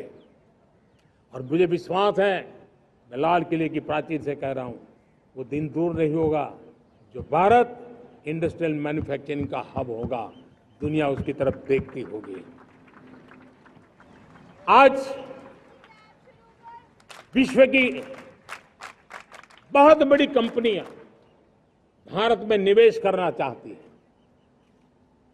ये चुनाव के बाद मैंने देखा, मेरे तीसरे कार्यकाल में जितने लोग मुझसे मिलने के लिए मांग कर रहे हैं, वो ज्यादातर निवेशक लोग हैं, विश्व भर के निवेशक हैं। वो आना चाहते हैं, भारत में निवेश करना चाहते हैं। ये एक बहुत बड़ा गोल्डन अपॉर्चुनिटी है। मैं राज्य सरकारों से आग्रह करता हूं कि आप निवेशकों को आकर्षित करने के लिए स्पष्ट नीति निर्धारित कीजिए। गुड गवर्नेंस का आश्वासन दीजिए, लॉ एंड ऑर्डर सिचुएशन के लिए उनको भरोसा दीजिए। हर राज्य एक तंदुरुस्त स्पर्धा में आगे आए। राज्य राज्य के बीच निवेशकों को खींचने के लिए स्पर्धा होनी चाहिए, निवेशकों को लिए, ताकि उनके राज्य में निवेशक आएंगे, उनके राज्य के नौजवानों को स्थानीय रूप से अवसर मिलेगा, रोजगार का अवसर मिलेगा। नीतियों में परिवर्तन लाना चाहिए, तो ग्लोबल रिक्वायरमेंट के अनुसार नीतियों को राज्यों ने परिवर्तित करना चाहिए। लैंड की आवश्यकता है तो राज्यों ने लैंड बैंक बनानी चाहिए। गुड गवर्नेंस सिंगल पॉइंट पर काम करने के लिए राज्य जितने प्रोएक्टिव होंगे, जितने ज्यादा प्रयास करेंगे, जो निवेशक आ रहे हैं वो कभी भी वापस नहीं जाएंगे। सिर्फ भारत सरकार से काम ये होता नहीं है, राज्य सरकारों की बहुत बड़ी आवश्यकता होती है, क्योंकि जो भी प्रोजेक्ट लगने वाला है उस राज्य में लगने वाला है, उसको हर राज्य के साथ रोजमर्रा का काम पड़ता है। और इसलिए मैं राज्यों से आग्रह करूंगा कि जब विश्व पूरा भारत की तरफ आकर्षित हो रहा है, विश्व पूरा भारत में निवेश करने के लिए प्रतिबद्ध हो रहा है, तब ये हमारा दायित्व बनता है कि हमारी पुरानी आदतें छोड़ करके स्पष्ट नीति के साथ हम आगे आए। देखिए, आपको परिणाम अपने राज्य में दिखाई देगा और आपका राज्य भी चमक उठेगा, ये मैं आपको विश्वास देता हूं। साथियों, भारत अपनी बेस्ट क्वालिटी के लिए पहचानी जाए, ये बहुत जरूरी है। अब विश्व के लिए हमें डिजाइन ऑफ का क्षेत्र, डिजाइन इन इंडिया, इस पर हमने बल देना है। हमें कोशिश करनी है अब इंडियन स्टैंडर्ड इंटरनेशनल स्टैंडर्ड बनने चाहिए। इंडियन स्टैंडर्ड इंटरनेशनल स्टैंडर्ड बनेंगे तब हमारी हर चीज को सहजता से मोहर लग जाएगी, और ये हमारे प्रोडक्शन की क्वालिटी पर निर्भर करेगा, हमारी सेवा की क्वालिटी पर निर्भर करेगा, हमारे अप्रोच की क्वालिटी पर निर्भर करेगा। और इसलिए हमें क्वालिटी पर बल देकर के आगे बढ़ना है। हमारे पास टैलेंट है, डिजाइन के क्षेत्र में हम दुनिया को बहुत कुछ नया दे सकते हैं। डिजाइन इन इंडिया, इस आह्वान को लेकर के हमें अब आगे चलना है। Design in India and design for the world, इस सपने को लेकर के चलना है। मैं देख रहा हूं गेमिंग की दुनिया का बहुत बड़ा मार्केट खड़ा हुआ है, लेकिन आज भी गेमिंग की दुनिया पर प्रभाव, खास करके उन खेलों को बनाने वाले लोग, प्रोडक्ट करने वाले लोग, विदेशी कमाई होती। भारत के पास बहुत बड़ी विरासत है, हम गेमिंग की दुनिया में बहुत नई टैलेंट को लेकर के आ सकते हैं। विश्व के हर बच्चे को हमारे देश के बनी हुई गेमिंग की ओर आकर्षित कर सकते हैं। मैं चाहता हूं कि भारत के बच्चे, भारत के नौजवान, भारत के आईटी प्रोफेशनल्स, भारत के एआई के प्रोफेशनल्स, वे गेमिंग की दुनिया को लीड करें। खेलने में नहीं, गेमिंग की दुनिया में हमारे प्रोडक्ट पूरे विश्व में पहुंचने चाहिए, और पूरी दुनिया में हमारे एनिमेटर्स काम कर सकते हैं। एनिमेशन की दुनिया में हम अपनी दाग जमा सकते हैं, हम उस दिशा में काम करें। मेरे प्यारे देशवासियों, आज विश्व के अंदर ग्लोबल वार्मिंग, क्लाइमेट चेंज हर क्षेत्र में चिंता और चर्चा का विषय रहता है। भारत ने उस दिशा में काफी कदम उठाए हैं। हम विश्व को आश्वस्त करते रहे हैं, और शब्दों से नहीं, अपने कार्यों से, प्राप्त परिणामों से हमने विश्व को आश्वस्त भी किया है और विश्व को आश्चर्यचकित भी किया है। हम ही हैं जिन्होंने सिंगल यूज प्लास्टिक पर प्रतिबंध लगाया है, हमने रिन्यूएबल एनर्जी पर विस्तार किया है, हमने रिन्यूएबल एनर्जी को एक नई ताकत दी है। आने वाले कुछ वर्षों में हम नेट जीरो फ्यूचर की ओर आगे बढ़ रहे हैं। मुझे याद है पेरिस अकॉर्ड में जिन देशों ने अपने लक्ष्य निर्धारित किए थे, आज मैं लाल किले की प्राचीर से मेरे देशवासियों की ताकत दुनिया को बताना चाहता हूं। G20 देश के समूह जो नहीं कर पाए, वो मेरे देश के नागरिकों ने करके दिखाया है, मेरे देशवासियों ने करके दिखाया है, हिंदुस्तान ने करके दिखाया है। पेरिस अकॉर्ड के अंदर जो टारगेट हमने तय किए थे, उन टारगेट को समय से पहले पूरा करने वाला G20 देशों के समूह में अगर कोई है तो एकमात्र मेरा हिंदुस्तान है, एकमात्र मेरा भारत है। और इसलिए गर्व होता है साथियों। रिन्यूएबल एनर्जी के टारगेट हमने पूरे कर, हम 2030 तक रिन्यूएबल एनर्जी को 500 गीगावाट तक ले जाने के लिए मकसद से काम। आप कल्पना कर सकते हैं कि कितना बड़ा लक्ष्य है। दुनिया के लोग सिर्फ 500 गीगावाट शब्द सुनते हैं ना तो मेरी तरफ ऐसे ऐसे देखते हैं, लेकिन आज मैं विश्वास से कह रहा हूं देशवासियों को कि इस लक्ष्य को भी हम पूरा करके रहेंगे। और ये मानव जाति की भी सेवा करेगा, हमारे भविष्य की भी सेवा करेगा, हमारे बच्चों के उज्जवल भविष्य की गारंटी बनेगा। हमने 2030 तक हमारी रेलवे को नेट जीरो एमिशन का लक्ष्य लेकर के हम चल रहे हैं। साथियों, पीएम सूर्य घर मुफ्त बिजली योजना उसको एक नई ताकत देने वाली है और ये बदलाव का फल मेरे देश के सामान्य परिवार को मिला, विशेष करके मेरे मध्यम वर्ग को मिलेगा जब उसका बिजली का बिल मुफ्त हो जाएगा। इलेक्ट्रिक व्हीकल उसकी मांग बढ़ती जा रही है। जब पीएम सूर्य घर योजना से वो बिजली उत्पादन करता है सूर्य से तो उसका व्हीकल का प्रवास का खर्चा भी वो कम कर सकता है। साथियों, हम ग्रीन हाइड्रोजन मिशन लेकर के एक ग्लोबल हब बनना चाहते हैं। बहुत तेजी से नीतियां बनाई गई हैं, बहुत तेजी से उसका इम्प्लीमेंटेशन का काम हो रहा है और भारत ग्रीन हाइड्रोजन एक न्यू एनर्जी की दिशा में हम जाना चाहते हैं। और ये सारे जो प्रयास चल रहे हैं, क्लाइमेट की चिंता तो है ही है, ग्लोबल वार्मिंग की चिंता है, लेकिन इसके अंदर ग्रीन जॉब्स की बहुत बड़ी संभावना है। और इसलिए आने वाले कालखंड में ग्रीन जॉब्स का महत्व बढ़ता है तो उसको सबसे पहले कैप्चर करने के लिए मेरे देश के नौजवानों को अवसर देने के लिए ग्रीन जॉब्स के लिए एक बहुत बड़ा क्षेत्र को बढ़ावा दे रहे हैं। मेरे प्यारे देशवासियों, आज हमारे साथ इस तिरंगे झंडे के नीचे वो नौजवान बैठे हैं जिन्होंने ओलंपिक की दुनिया में भारत का परचम लहराया। मैं मेरे देश के सभी एथलीट्स को, मेरे देश के सभी खिलाड़ियों को 140 करोड़ देशवासियों की तरफ से बधाई देता हूं और हम नए सपने, नए संकल्प, अत्यंतिक पुरुषार्थ के साथ नए लक्ष्यों को हासिल करने के लिए आगे बढ़ेंगे, ऐसा मैं विश्वास के साथ उनको शुभकामनाएं भी देता हूं। आने वाले कुछ दिनों में भारत के एक बहुत बड़ा दस्ता पैरालंपिक के लिए पेरिस जाने के लिए रवाना होगा। मैं मेरे सभी पैरालंपिक खिलाड़ियों को भी हृदय से बहुत बहुत शुभकामनाएं देता हूं। साथियों, भारत ने G20 को ऑर्गेनाइज किया, हिंदुस्तान के अनेक शहरों में ऑर्गेनाइज किया, 200 से ज्यादा इवेंट किए। पूरे विश्व में G20 का इतना बड़ा व्याप, इतना बड़ा कार्यक्रम कभी नहीं हुआ, इस बार हुआ। इसने एक बात सिद्ध कर दी है कि भारत में बड़े से बड़े काम, कार्यक्रम ऑर्गेनाइज करने की ताकत है। भारत को किसी को भी हॉस्पिटैलिटी का सामर्थ्य भारत में सबसे ज्यादा है।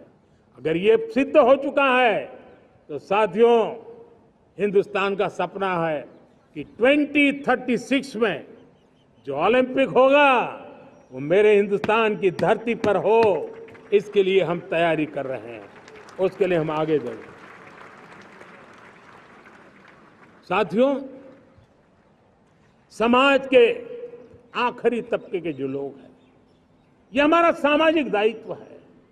अगर कोई पीछे रह जाते हैं तो हमारी आगे बढ़ने की गति कम कर देता है और इसलिए हम आगे बढ़ना चाहते हैं तो भी सफलता तब मिलती है पीछे वाले को भी साथ साथ आगे ले आए। और इसलिए हम सबका दायित्व बनता है कि हमारे समाज में आज भी जो क्षेत्र पीछे रह गए हैं, जो समाज पीछे रह गए हैं, जो लोग पीछे रह गए हो, हमारे छोटे छोटे किसान हो, हमारे जंगलों में रहने वाले मेरे आदिवासी भाई बहन हो, हमारी माताएं बहनें हो, हमारे मजदूर हो, हमारे श्रमिक साथी हो, हमारे कामगार लोग हो, इन सबको हमें बराबरी में लाने के लिए, हमारे बराबर लाने के लिए भरपूर प्रयास करना है। लेकिन अब गति पकड़ गई है, अब लंबे दिन तक हमें वो करना नहीं पड़ेगा, बहुत जल्द वो हमारे पास पहुंच जाएंगे, हमारी बराबरी में आ जाएंगे। हमारी ताकत बहुत बढ़ जाएगी और बड़ी संवेदना के साथ हमें इस काम को करना है। और इसके लिए एक बहुत बड़ा अवसर आ रहा है। मैं मानता हूं संवेदनशीलता की दृष्टि से इससे बड़ा अवसर क्या हो सकता है। हमें पता है 1857 के स्वतंत्रता संग्राम के पहले भी अंग्रेजों के नाक को दम करने वाला हमारा देश का एक आदिवासी युवक था। 20-22 साल की उम्र में उसने अंग्रेजों के नाक को दम ला दिया था, जिसको आज भगवान बिरसा मुंडा के रूप में लोग पूजा करते हैं। भगवान बिरसा मुंडा की 150वीं जयंती आ रही है। ये हम सबके लिए प्रेरणा का कारण बने। समाज के प्रति छोटा व्यक्ति भी देश के लिए कैसी जज्बात रखता है, उससे बड़ी प्रेरणा भगवान बिरसा मुंडा से अधिक कौन हो सकता है। आइए हम भगवान बिरसा मुंडा की 150वीं जयंती जब मनाएं, संवेदनशीलता का हमारा व्याप बढ़े, समाज के प्रति हमारा ममभाव बने। हम समाज के हर व्यक्ति को, गरीबों को, दलित को, पिछड़ों को, आदिवासियों को, हर एक को हम अपने साथ लेकर के चले। इस संकल्प को लेकर के चलना है। मेरे प्यारे देशवासियों, हम संकल्प के साथ तो बढ़ तो रहे हैं, बहुत आगे बढ़ रहे हैं, लेकिन ये भी सच है कि कुछ लोग होते हैं जो प्रगति देख नहीं सकते। कुछ लोग होते हैं जो भारत का भला सोच नहीं सकते हैं। जब तक खुद का भला न हो तब तक उनको किसी का भला अच्छा नहीं लगता है। ऐसी विकृत मानसिकता से भरे हुए लोगों की कमी नहीं होती है। देश को ऐसे लोगों से बचना होगा। वे निराशा की गर्त में डूबे हुए लोग हैं। ऐसे मुट्ठी भर निराशा की गर्त में डूबे हुए लोग, जब उनके गोद में विकृति पलती है तब वो विनाश का कारण बन जाती है, सर्वनाश का कारण बन जाती है, एनार्की का मार्ग ले लेती है, और तब देश को इतनी बड़ी हानि हो जाती है जिसकी भरपाई करने में हमें नए सिरे से मेहनत करनी पड़ती है। इसलिए ऐसे जो छुटपुट निराशावादी तत्व होते हैं, वो सिर्फ निराशा इतना नहीं है,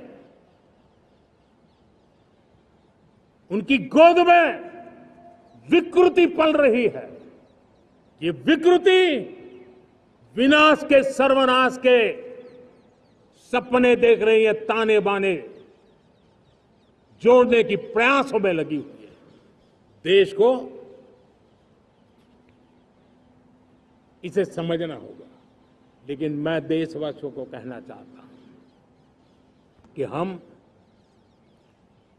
हमारी नेक नीयत से, हमारी ईमानदारी से, राष्ट्र के प्रति हमारे समर्पण से हम सारी परिस्थितियों के बावजूद भी विपरीत मार्ग पर जाने वालों के लिए भी, उनके भी दिल जीत करके हम देश को आगे बढ़ने के हमारे संकल्प में कभी भी पीछे नहीं हटेंगे।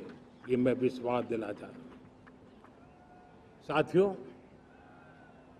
चुनौतियां हैं, अनगिनत चुनौतियां हैं। चुनौतियां भीतर भी है, चुनौतियां बाहर भी है। और जैसे जैसे हम ताकतवर बनेंगे, जैसे जैसे हमारा तवज्जो बढ़ेगा, तो चुनौतियां भी बढ़ने वाली है। बाहर की चुनौतियां और बढ़ने वाली है, और मुझे उसका भली भांति अंदाज है।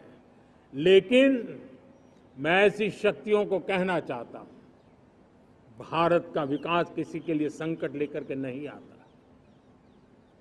हम विश्व में समृद्ध थे तब भी हमने कभी दुनिया को युद्ध में नहीं झोंका है। हम बुद्ध का देश है, युद्ध हमारी राह नहीं है। और इसलिए विश्व चिंतित न हो भारत के आगे बढ़ने से। मैं विश्व समुदाय को विश्वास दिलाता हूं कि आप भारत के संस्कारों को समझिए, भारत के हजारों साल के इतिहास को समझिए। आप हमें संकट मत मानिए, आप उन तरकीबों से न जुड़िए जिसके कारण पूरी मानव जात का कल्याण करने का सामर्थ्य जिस भूमि में है, उस भूमि को ज्यादा मेहनत करनी पड़े। लेकिन फिर भी मैं देशवासियों को कहना चाहता हूं, चुनौतियां कितनी ही क्यों न हो, चुनौती को चुनौती देना ये हिंदुस्तान की फितरत में है। न हम डिगेंगे, न हम थकेंगे, न हम रुकेंगे, न हम झुकेंगे।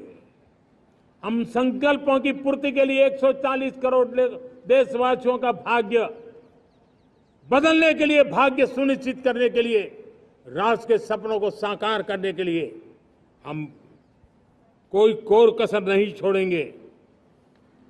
हर बदनीयत वालों को हम हमारी नेक नीयत से जीतेंगे, ये मैं विश्वास देता हूं। मेरे प्यारे देशवासियों, समाज की मनोरचना में भी बदलाव कभी कभी बहुत बड़ी चुनौती का कारण बन जाता है। हमारा हर देशवासी भ्रष्टाचार की दिमक से परेशान रहा है। हर स्तर के भ्रष्टाचार ने सामान्य मानवीय का व्यवस्थाओं के प्रति विश्वास तोड़ दिया है। उसको अपनी योग्यता, क्षमता का प्रति अन्याय की जो गुस्सा होता है, वो राष्ट्र की प्रगति में नुकसान करता है। और इसलिए हमने व्यापक रूप से भ्रष्टाचार के खिलाफ एक जंग छेड़ा है। मैं जानता हूं इसकी कीमत मुझे चुकानी पड़ती है, मेरी प्रतिष्ठा को चुकानी पड़ती है, लेकिन राष्ट्र से बड़ी मेरी प्रतिष्ठा नहीं हो सकती है, राष्ट्र के सपनों से बड़ा मेरा सपना नहीं हो सकता। और इसलिए ईमानदारी के साथ भ्रष्टाचार के खिलाफ मेरी लड़ाई जारी रहेगी, तीव्र गति से जारी रहेगी और भ्रष्टाचारियों पर कार्रवाई जरूर होगी। मैं भ्रष्टाचारियों के लिए भय का वातावरण पैदा करना चाहता हूं, ताकि देश के सामान्य नागरिक को लूटने की जो परंपरा बनी है, उस परंपरा को मुझे रोकना है। लेकिन सबसे बड़ी नई चुनौती आई, भ्रष्टाचारियों से निपटना तो है ही, लेकिन समाज जीवन में उच्च स्तर पर एक जो परिवर्तन आया है, वो सबसे बड़ी चुनौती भी है और एक समाज के लिए सबसे बड़ी चिंता भी है। क्या कोई कल्पना कर सकता है कि मेरे ही देश में इतना महान संविधान हमारे पास होने के बावजूद भी कुछ ऐसे लोग निकल रहे हैं जो भ्रष्टाचार का महिमा मंडन कर रहे हैं, खुलेआम भ्रष्टाचार का जय जयकार कर रहे हैं। समाज में इस प्रकार के बीज बोने का जो प्रयास हो रहा है, भ्रष्टाचार का जो महिमा मंडन हो रहा है, भ्रष्टाचारियों की स्वीकार्यता बढ़ाने का जो निरंतर प्रयास चल रहा है, वो स्वस्थ समाज के लिए बहुत बड़ी चुनौती बन गया है, बहुत बड़ी चिंता का विषय बन गया है। भ्रष्टाचारियों के प्रति समाज में दूरी बनाए रखने से ही किसी भी भ्रष्टाचारी को उस रास्ते पर जाने से डर लगेगा। अगर उसका महिमा मंडन होगा तो जो आज भ्रष्टाचार नहीं करता है उसको भी लगता है कि तो समाज में प्रतिष्ठा का रंग बन जाता है, उस रास्ते में जाने में बुरा नहीं है। मेरे प्यारे देशवासियों, बांग्लादेश में जो कुछ भी हुआ है उसको लेकर पड़ोसी देश के नाते चिंता होना, मैं इसको समझ सकता हूं। मैं आशा करता हूं कि वहां पर हालात जल्द ही सामान्य होंगे, खास करके 140 करोड़ देशवासियों की चिंता कि वहां हिंदू, वहां के अल्पसंख्यक, उस समुदाय की सुरक्षा सुनिश्चित हो।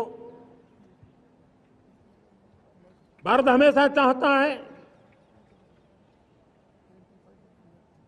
कि हमारे पड़ोसी देश सुख और शांति के मार्ग पर चले। शांति के प्रति हमारा कमिटमेंट है, हमारे संस्कार है। हम आने वाले दिनों में बांग्लादेश की विकास यात्रा में हमेशा हमारा शुभचिंतन ही रहेगा, क्योंकि हम मानव जात की भलाई सोचने वाले लोग हैं। मेरे प्यारे देशवासियों, हमारे संविधान को 75 वर्ष हो रहे हैं। भारत के संविधान के 75 वर्ष की यात्रा देश को एक बनाना, देश को श्रेष्ठ बनाने में बहुत बड़ी भूमिका रही है। भारत के लोकतंत्र को मजबूती देने में हमारे देश के संविधान की बहुत बड़ी भूमिका रही। हमारे देश के दलित, पीड़ित, शोषित, वंचित को सुरक्षा देने का बहुत बड़ा काम हमारे संविधान ने किया है। अब जब संविधान के 75 वर्ष हम मनाने जा रहे हैं, तब हम देशवासियों ने संविधान में निर्दिष्ट कर्तव्य के भाव पर बल देना बहुत जरूरी है। और जब मैं कर्तव्य की बात करता हूं, तब मैं सिर्फ नागरिकों पर बोझ बनाना नहीं चाहता। कर्तव्य केंद्र सरकार के भी है, कर्तव्य केंद्र सरकार के हर मुलाजिम के भी है, कर्तव्य राज्य सरकारों के भी है, राज्य सरकार के हर मुलाजिम के हैं, कर्तव्य हर स्थानीय स्वराज संस्था के हैं, चाहे पंचायत हो, नगर पालिका हो, महानगर पालिका हो, तहसील हो, जिला हो, हर किसी के कर्तव्य है। लेकिन साथ साथ 140 करोड़ देशवासियों की कर्तव्य है। अगर हम सब मिल करके अपने कर्तव्यों का निर्वाह करेंगे तो हम अपने आप औरों के अधिकारों की रक्षा करने के लिए निमित्त बनेंगे। और जब कर्तव्य का पालन होता है, तब अधिकारों की रक्षा निहित होती है। उसके लिए कोई अलग से प्रयास करने की जरूरत नहीं पड़ जाती है। मैं चाहता हूं कि हमारे इस भाव को लेकर हम चलेंगे, हमारा लोकतंत्र भी मजबूत होगा, हमारा सामर्थ्य और बढ़ेगा और हम एक नई शक्ति के साथ आगे बढ़ेंगे। मेरे प्यारे देशवासियों, हमारे देश में सुप्रीम कोर्ट ने बार बार यूनिफॉर्म सिविल कोड को लेकर जो चर्चा की है, अनेक बार आदेश दिए हैं, क्योंकि देश का एक बहुत बड़ा वर्ग मानता है और उसमें सच्चाई भी है कि जिस सिविल कोड को हम लेकर के जी रहे हैं, वो सिविल कोड सचमुच में तो एक प्रकार का कम्युनल सिविल कोड है, भेदभाव करने वाला सिविल कोड है। ऐसे सिविल कोड से जब संविधान के 75 वर्ष मना रहे हैं और संविधान की भावना भी जो हमें कहती है करने के लिए, देश की सुप्रीम कोर्ट भी हमें कहती है करने के लिए, और तब जो संविधान निर्माताओं का सपना था, उस सपने को पूरा करना हम सबका दायित्व है। और मैं मानता हूं इस गंभीर विषय पर देश में चर्चा हो, व्यापक चर्चा हो, हर कोई अपने विचारों को लेकर के आए और उन कानूनों को, जो कानून धर्म के आधार पर देश को बांटते, जो ऊंच नीच का कारण बन जाते हैं, ऐसे कानूनों को आधुनिक समाज में कोई स्थान नहीं हो सकता है। और इसलिए मैं तो कहूंगा, अब समय की मांग है कि देश में एक सेकुलर सिविल कोड हो। हमने कम्युनल सिविल कोड में 75 साल बिताए हैं, अब हमें सेक्युलर सिविल कोड की तरफ जाना होगा और तब जाकर के देश में धर्म के आधार पर जो भेदभाव हो रहे हैं, सामान्य नागरिक को जो दूरी महसूस होती है, उससे हमें मुक्ति मिलेगी। मेरे प्यारे देशवासियों, जब मैं देश में एक चिंता हमेशा कहता हूं, परिवारवाद, जातिवाद भारत के लोकतंत्र को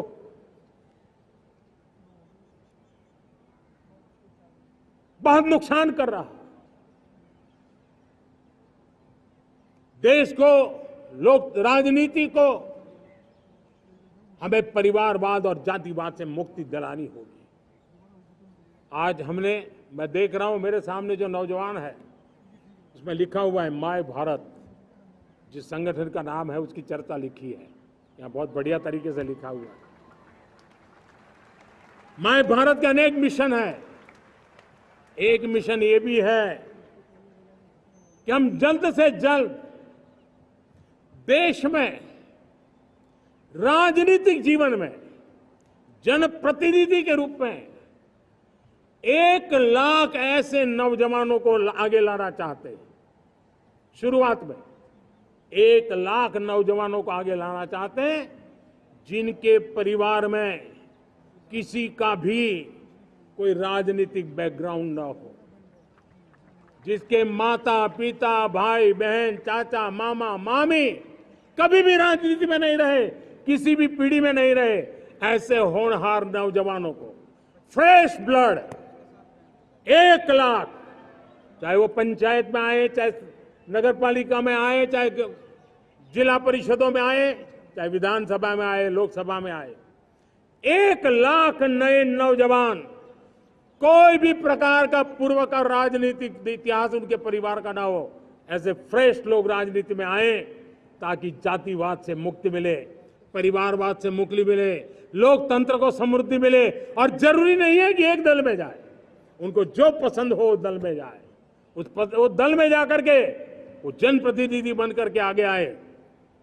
देश तय करके चले कि आने वाले दिनों में 1 लाख ऐसे नौजवान जो परिवार राजनीति से दूर दूर का संबंध नहीं है, ऐसे फ्रेश ब्लड आएंगे तो सोच भी नहीं आएगी, सामर्थ्य भी नहीं आएगा, लोकतंत्र समृद्ध होगा। और इसलिए हमें इस दिशा में आगे होना है। और मैं चाहूंगा कि देश ने बार बार चुनाव इस देश की प्रगति में रुकावट बन रहे हैं, गतिरोध पैदा कर रहे हैं। आज कोई भी योजना को चुनाव के साथ जोड़ देना आसान हो गया है, क्योंकि हर 3 महीने 6 महीने कहीं न कहीं चुनाव चल रहा है। कोई भी योजना जाहिर करोगे आप तो मीडिया में देखेंगे, चुनाव आया तो फलाना हो गया, चुनाव आया तो फलाना हो गया। हर काम को चुनाव के रंग से रंग दिया गया है। और इसलिए देश में व्यापक चर्चा हुई है, सभी राजनीतिक दलों ने अपने विचार रखे हैं। एक कमेटी ने बहुत बढ़िया अपना रिपोर्ट तैयार किया है। 1 नेशन 1 इलेक्शन के लिए देश को आगे आना होगा। मैं लाल किले से तिरंगे की साक्षी में देश के राजनीतिक दलों से आग्रह करता हूं, देश के संविधान को समझने वाले लोगों से आग्रह करता हूं कि भारत की प्रगति के लिए, भारत के संसाधनों का सर्वाधिक उपयोग जन सामान्य के लिए हो, उसके लिए 1 नेशन 1 इलेक्शन के सपने को साकार करने के लिए हमें आगे आना चाहिए। मेरे प्यारे देशवासियों, भारत का स्वर्णिम कालखंड है। 2047 विकसित भारत, ये हमारी प्रतीक्षा कर रहा है। बाधाएं, रुकावटें, चुनौतियां, उसको परास्त करके एक दृढ़ संकल्प के साथ ये देश चलने के लिए प्रतिबद्ध है। और साथियों, मैं साफ देख रहा हूं, मेरे विचारों में कोई झिझक नहीं है, मेरे सपनों के सामने कोई पर्दा नहीं है। मैं साफ साफ देख सकता हूं कि यह देश 140 करोड़ देशवासियों के परिश्रम से, हमारे पूर्वजों का खून हमारी रगों में है। अगर वो 40 करोड़ लोग आजादी के सपनों को पूर्ण कर सकते हैं तो 140 करोड़ देशवासी समृद्ध भारत के सपने को साकार कर सकते हैं। 140 करोड़ देशवासी विकसित भारत के सपने को साकार कर सकते हैं। और मैंने पहले भी कहा था कि मेरे तीसरे टर्म में देश तीसरी इकोनॉमी तो बनेगा ही, लेकिन मैं 3 गुना काम करूंगा, 3 गुना तेज गति से काम करूंगा, 3 गुना व्यापकता से काम करूंगा, ताकि देश के लिए जो सपने हैं वो बहुत निकट में पूरे हो। मेरा हर पल देश के लिए है, मेरा हर क्षण देश के लिए है, मेरा कण कण सिर्फ और सिर्फ मां भारती के लिए है।